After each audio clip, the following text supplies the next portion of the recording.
Sora, do you like Riku? Of course I like him. He's my best friend. Good. So then if something happens and Riku is about to get lost, or say he starts wandering down a dark path alone, you make sure to stay with him and keep him safe. That's your job, Sora, and I'm counting on you to do it, okay?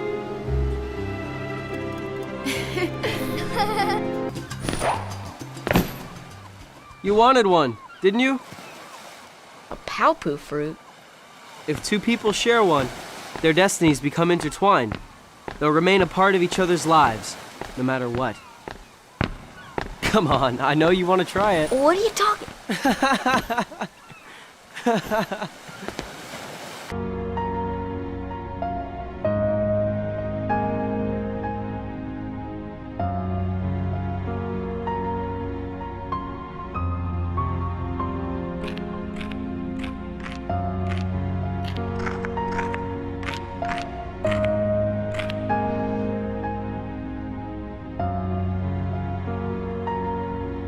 Is Sora bi? Sora has been stuck in the back of my mind for years. When I grew up, he grew up with me. And as I became an adult, I really wanted to know if I was just projecting, or was Sora bi? I can safely say, after making 8 videos and a podcast about Kingdom Hearts, Riku is gay, 100%. But Sora probably isn't. After fighting against my own bias, from years of Tumblr, fanfiction.net, and terribly made Soriku videos, giving myself distance from it, and then forcing my way back into the conversation, I can say that Sora isn't completely gay. But that doesn't mean that he's not interested in guys. Sexuality isn't a binary, it's a spectrum. So let's do this again and argue about the interests of a fictional character designed by a corporation to sell video games. As much as I hate to admit it, Kairi and Sora is a thing. It was set up from day one, and it carried through until the very last frame. Nomura has always said that the two of them are the basis of the entire story, but she was poorly executed. She's mostly one-dimensional for most of the games, and the two of them barely spend any time together at all. Sora's priorities are weird. He talks a big game about trying to get back to her, but he spends years away from his family trying to help Riku. These two conflicting things open up an interesting idea. Is Sora with Kairi despite some unconscious feelings for Riku? Or are we all insane and desperate for gay Disney princes? Are we reading into things? Probably, to be honest. We're all just reading into accidental moments created by a cisgender straight man who doesn't know any better. And hundreds of people working on the game might have added their own bias and created the possibility that Sora might be interested in Riku. Let's look at the actual evidence. In the beginning of the game, Sora is hanging out with his friends. They're all running on the beach. Riku is set up as Sora's traditional anime rival, and the two are fighting over Kairi's attention. Riku, being the oldest of the two, pushes Sora to make a move and share this ceremonial fruit with Kairi. At first, Sora doesn't seem interested or even understand what Riku is doing. They are pretty young in the first game. Kairi and Sora hang out in this cave together, and they write on the walls. Sora expressed that maybe he does want to share the fruit with her. He draws a star between the two pictures of them in the cave. Sora is interested in her. Chaos ensues, the plot of the entire game. Riku is seduced by Ansem and Maleficent. He isolates himself and gets insanely jealous that Sora is replacing him so soon. And the fact that Sora has taken Riku's Keyblade, stealing the power meant for him. Throughout the first game, Riku is angry that Sora isn't trying to help Kairi enough. Riku kinda treats Kairi as more of a sister that they need to both protect than a girl to fight over. It seems the beginning of the first game was more about him trying to help Sora and not to say that he wants Kairi more.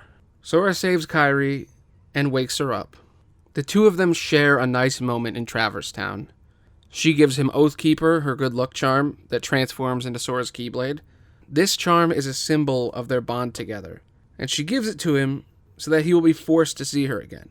Eventually, at the end of Kingdom Hearts 2, he does give it back to her. He does care, and he has come back. Sora beats Riku and frees him from the evil assholes trying to possess and manipulate him. In the end of the game, Sora and Kairi are desperate to be together, but they drift apart, and Sora says he'll find her. In Kingdom Hearts 2, shit gets muddy. Sora wakes up and immediately decides to find Riku because that's the last thing he was doing. They all beat the bad guy, all of Kingdom Hearts 2 happens, whatever. And the scene I've showed 1,000,000 times plays. The birth of Soriku. Sora cries on his knees while holding Riku's hand, because Riku gave up so much for him and is stuck in Ansem's body. At this point, shit doesn't make a lot of sense. This isn't a love triangle, it's not an angle where two guys fight over a girl. It can actually be best described as a bisexual disaster. Riku might be into Sora, Sora is definitely into Kairi, and Kairi is definitely into Sora, and it seems like a simple gay crush. Riku is into Sora, but oops, bad luck, Sora is straight, and he loves Kairi. She loves him, and Riku is me in high school. Into the wrong person, but then Sora cries on his knees, the two of them sit on the beach, and they both kinda seem cool with it. This is why people are so gay for this. We've all jumped on the ship. Oh my god, have they been secretly into each other? I'm 12 and desperate for someone like me on screen. Are they together? I want to be on a dark beach with Riku. I'm a hormonal teenager. I grew up with these two, and my mind is very confused. Dearly Beloved is a very romantic song, and it seems like, to everyone, that it's about Kairi and Sora. But if you actually played all the games, you would know that in Dream Drop Distance, Riku and Sora both find this song in the Fantasia level, and Mickey explains that this song is about the two of them, and that it means that they're always together. So they literally confirm that Dearly Beloved is about Riku and Sora. So at this point, everyone just keeps saying, fuck Kairi, she's in the way. I'm Sora, and I want to kiss Riku. Please do it, Japanese businessmen. Make my dreams come true. Take my money. But Kairi saves them, and they all go home. The end. So to simplify all of that, in Kingdom Hearts 2, we've already established Sora and Kairi are together, and they like each other, and they love each other maybe, and they're separated. Sora's trying to find Riku and stop these big bad guys again, so that he can finally go back to her. Riku's angsty for Sora, but then there's a weird scene where the two of them interact in weird ways. Sora's crying, Riku gets injured, the two of them go to this shadowy beach. They talk about how they feel for each other, about how they want to stay there forever. And then a cutscene kicks off, and the game basically says, well, fuck you, you were wrong. Kairi saves them with the power of magic. Sora gives her Oathkeeper, and the rest is history. Now, after Kingdom Hearts 2, Nomura doesn't really have anything lined up. But this game is massive now, and it really feels like Kingdom Hearts 2 is the finale of the story. And all these girls, and me, want Riku and Sora together. Nomura says publicly they aren't gay. What the fuck are you talking about? So he decides it'd be better if he just rebooted and figured things out. He needs more lore, and he needs new characters. So he makes Birth by Sleep, a fucking awesome game with no problems. The relationships make sense, it's basically a complete reboot. There's a better villain, there's a better mentor, Terra is actually like a big brother, Aqua is my queen, I stan Aqua, she's the fucking best girl. Ventus is a really good stand-in. And you play as all three of them, and it's perfect. I think Birth by Sleep is Nomura's do-over. What he originally intended without Disney interference. Now that he has power, he can do what he wanted. A Final Fantasy game with key swords about darkness and light clashing. Anime Star Wars, with keys instead of lightsabers. And it's great, it's perfect. Then he goes back to regular Kingdom Hearts. Riku has accepted himself, and he gets to be in a few scenes this time. He fights with his surrogate dad, Mickey Mouse. They fight the bad guys, he gets a new sword, it's pretty fucking awesome. You get to play as him for a couple of minutes. And he gets saved by Sora in their special place where they had their romantic moment that may or may not be canon. And they literally have a rainbow Keyblade. We've already set up all the bad guys, we see where everybody's at. But now is how it all ends. Spoiler alert, everyone dies. And Sora falls on his knees and he loses his shit. Kairi's dead and he has nothing now. His friends are his power and they're all dead. Meanwhile, Riku is standing right there. Like, fuck you, Sora. Riku knows he's got to show Sora that he loves him, that Sora isn't alone. He does the most badass sacrifice of all time, and they all die. Sora wakes up in heaven. It's pretty fucking cool and surreal. It's awesome. He goes through small versions of all the levels, and he gets everyone's souls back, screaming for Riku and Kairi. Then, in the end, is where the horrible turn starts. All the Soriku fans' hearts are broken, when it's basically confirmed that Sora loves Kairi and he doesn't give a shit about Riku, other than him being his bro. Sorry, Riku, but you've been friend-zoned.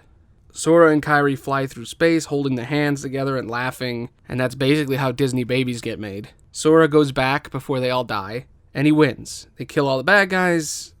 We get all the finales of each and every story, and they're all great, one after another.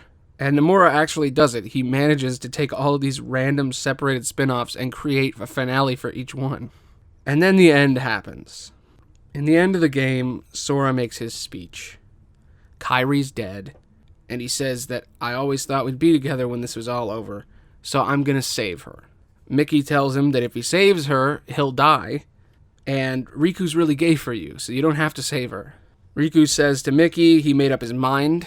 Sora's not interested, he's not gay, and he knows it's hard to believe because he's like the gayest character in media, but I guess he's just really comfortable with his feelings, or he just isn't into Riku all that much. Sora leaves, he saves her off screen, and then he dies. I really thought I would find evidence of Sora being gay here, but after 9 of these videos, I'm still disappointed. But I think I could shut this book and remember how fun it was. Despite the accidental, quiet queerbaiting for years, Sora could be bi, but it doesn't matter anymore. Either he liked them both and threw Riku away, or he's just sensitive and Riku read into the whole thing. If it gives anyone comfort, this literally happened to me in high school. I was madly in love with my best friend. I thought he was gay, and I actually thought we went on a date together. And weirdly enough, while we were waiting for the movie, we played Kingdom Hearts on our PSPs. But when I finally told him, he was completely clueless. He had no idea I was into him. He didn't even know I wasn't straight. And apparently, he had a girlfriend out of state. I thought that was a lie, but she was real. And they're still together. I think he even converted religions for her. So maybe we can look at Kingdom Hearts as a true gay story. Riku was young, and he didn't accept his feelings for a long time. Sora may have been flamboyant. He may have cried with you and hung out with you on the beach. He may have said, maybe we belong here in the Beach of Darkness together. Maybe this is okay. And you might have looked up at the sky and truly have been happy to have been seen, to finally have this guy acknowledge you. But then a magic bottle floated over, and he's full of shit now. Now you're back on shitty island that you tried to run away from, and he's fucking his girlfriend. In conclusion, Riku is gay, he's the main character, and we all hate Kairi because Sora wanted to kiss her instead. At least Mickey got over his homophobia, and Riku is cool as fuck. Anyway, I'm Aloney. I hope this is the last time I talk about this. Thanks for listening. Bye. Way to go, Riku! Yeah? I knew you were gonna pass with flying colors. This is just so awesome.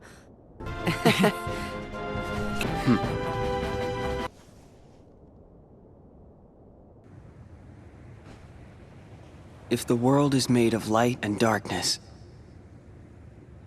we'll be the darkness.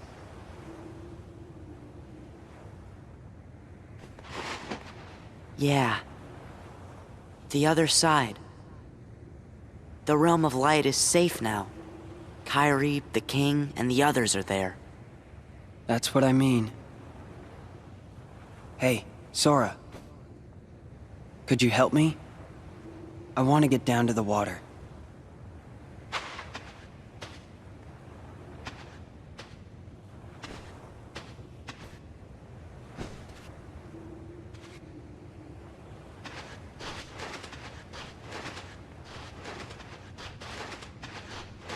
At least the waves sound the same.